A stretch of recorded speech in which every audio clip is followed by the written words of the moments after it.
चंद्रशेखर आजाद का जन्म 23 जुलाई 1906 को मध्य प्रदेश में हुआ था। उन्होंने बहुत कम उम्र में ही अंग्रेजों के खिलाफ बगावत शुरू कर दी थी। जलियांवाला बाग कांड ने चंद्रशेखर आजाद को बचपन में झकझोर कर रख दिया और इसी दौरान आजाद को समझ आ गया था कि अंग्रेजों से छुटकारा पाने के लिए बातों की नहीं बल्कि बंदूकों की जरूरत होगी। भारत को आजाद कराने के लिए कई स्वतंत्रता सेनानियों ने अपनी जिंदगी कुर्बान कर दी थी। उन्हीं महान स्वतंत्रता सेनानियों में एक नाम चंद्रशेखर आजाद का है। हालांकि इनका असली नाम चंद्रशेखर तिवारी था, लेकिन आजाद इनकी पहचान कैसे बनी, इसके पीछे भी एक कहानी है। आजाद कहते थे, दुश्मन की गोलियों का हम सामना करेंगे, हम आजाद हैं और आजाद ही रहेंगे। आज देश के महान क्रांतिकारी चंद्रशेखर आजाद का जन्मदिन है। यह एक ऐसे युवा क्रांतिकारी थे जिन्होंने अपने देश की आजादी के लिए हंसते हंसते अपनी जान दे दी। उन्होंने ठान लिया था कि वे कभी भी अंग्रेजों के हाथ नहीं आएंगे और अंग्रेजों की गुलामी की हुकूमत से खुद को आखिरी सांस तक आजाद रखा। उन्होंने बेहद कम उम्र में ही अपनी जिंदगी को देश के नाम कर दिया था। आज उनके जन्मदिन के मौके पर हम आपको उनकी जिंदगी से जुड़ी कुछ बेहद रोचक बातों के बारे में बताएंगे। चंद्रशेखर आजाद का जन्म 23 जुलाई 1906 को मध्य प्रदेश के भाबरा गांव में हुआ था। मूल रूप से उनका परिवार उत्तर प्रदेश के उन्नाव जिले के बदरका गांव से था, लेकिन पिता सीताराम तिवारी की नौकरी चली जाने के कारण उन्हें अपने पैतृक गांव को छोड़कर मध्य प्रदेश के भाबरा जाना पड़ा था। चंद्रशेखर आजाद का नाम चंद्रशेखर तिवारी था। वह बचपन से ही काफी जिद्दी और विद्रोही स्वभाव के थे। चंद्रशेखर का पूरा बचपन आदिवासी बाहुल्य क्षेत्र झाबरा में ही बीता था। यहां पर उन्होंने बचपन से ही निशानेबाजी और धनुर्विद्या सीखी। लगातार मौका मिलते ही वो इसकी अभ्यास करने लगे, जिसके बाद यह धीरे धीरे उनका शौक बन गया। पढ़ाई से ज्यादा चंद्रशेखर का मन खेल कूद और अन्य गतिविधियों में लगता था। जलियांवाला बाग कांड के दौरान आजाद बनारस में पढ़ाई कर रहे थे। इस घटना ने बचपन में ही चंद्रशेखर को अंदर से झकझोर दिया था। उसी दौरान उन्होंने ठान ली थी कि वह ईंट का जवाब पत्थर से देंगे। इसके बाद उन्होंने यह तय कर लिया कि वह भी आजादी के आंदोलन में उतरेंगे और फिर महात्मा गांधी के आंदोलन से जुड़ गए। 1921 में महात्मा गांधी के असहयोग आंदोलन से जुड़ने के बाद उनकी गिरफ्तारी हुई। उस दौरान जब उन्हें जज के सामने पेश किया गया तो उनके जवाब ने सबके होश उड़ा दिए थे। जब उनसे उनका नाम पूछा गया तो उन्होंने अपना नाम आजाद और अपने पिता का नाम स्वतंत्रता बताया। इस बात से जज काफी नाराज हो गया और चंद्रशेखर को 15 कोड़े मारने की सजा सुनाई। आदेश के बाद बालक चंद्रशेखर को 15 बेंत लगाई गई, लेकिन उन्होंने उफ़ तक नहीं की थी और हर बेंत के साथ उन्होंने भारत माता की जय का नारा लगाया। आखिर में सजा भुगतने के एवज में उन्हें 3 आने दिए गए, जो वह जेलर के मुंह पर फेंक आए थे। इस घटना के बाद से ही चंद्रशेखर तिवारी को दुनिया चंद्रशेखर आजाद के नाम से जानने लगी। आज भी कोई यह नाम लेता है तो मूंछ पर ताव देने वाले एक पुरुष की छवि आंखों के सामने आ जाती है। जलियांवाला बाग कांड के बाद चंद्रशेखर को समझ आ चुका था कि अंग्रेजी हुकूमत से आजादी बात से नहीं बल्कि बंदूक से मिलेगी। शुरुआत में गांधी के अहिंसात्मक गतिविधियों में शामिल हुए, लेकिन चौरा चौरी कांड के बाद जब आंदोलन वापस ले लिया गया तो आजाद का कांग्रेस से मोहभंग हो गया और फिर उन्होंने बनारस का रुख किया। दरअसल बनारस उन दिनों भारत में क्रांतिकारी गतिविधियों का केंद्र था।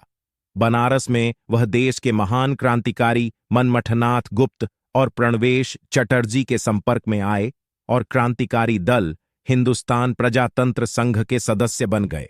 हालांकि शुरुआत में यह दल गरीब लोगों को लूटते और अपनी जरूरतों को पूरा करते थे, लेकिन धीरे धीरे उन्हें समझ आने लगा कि अपने लोगों को दुख पहुंचाकर वे कभी भी उनका समर्थन हासिल नहीं कर पाएंगे।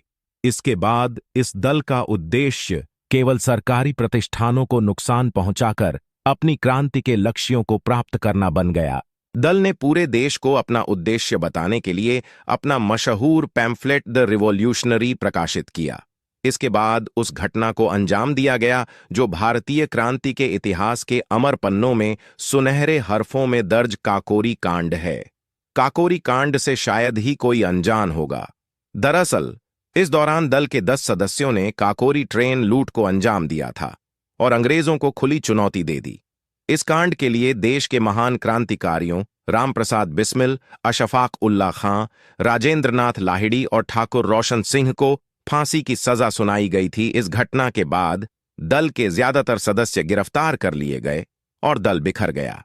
इसके बाद आजाद के सामने एक बार फिर दल खड़ा करने का संकट आ गया। हालांकि अंग्रेज सरकार आजाद को पकड़ने की कोशिश में लगी हुई थी, लेकिन वह छिपते छिपाते दिल्ली पहुंच गए। दिल्ली के फिरोज शाह कोटला मैदान में सभी बचे हुए क्रांतिकारियों की गुप्त सभा आयोजित की गई। इस सभा में आजाद के साथ ही महान क्रांतिकारी भगत सिंह भी शामिल हुए थे। इस सभा में तय किया कि दल में नए सदस्य जोड़े जाएंगे और इसे एक नया नाम दिया जाएगा। इस दल का नया नाम हिंदुस्तान सोशलिस्ट रिपब्लिकन एसोसिएशन रखा गया। आजाद को इस दल का कमांडर इन चीफ बनाया गया। इस दल ने गठन के बाद कई ऐसी गतिविधियां की जिससे अंग्रेजी हुकूमत इनके पीछे पड़ गई। 1928 में साइमन कमीशन के खिलाफ प्रदर्शन के दौरान लाला लाजपत राय की मौत हो गई। इसके बाद भगत सिंह, सुखदेव, राजगुरु ने उनकी मौत का बदला लेने का फैसला किया। इन लोगों ने 17 दिसंबर 1928 को लाहौर के पुलिस अधीक्षक जेपी सैंडर्स के दफ्तर को घेर लिया और राजगुरु ने सैंडर्स पर गोली चला दी, जिससे उसकी मौत हो गई।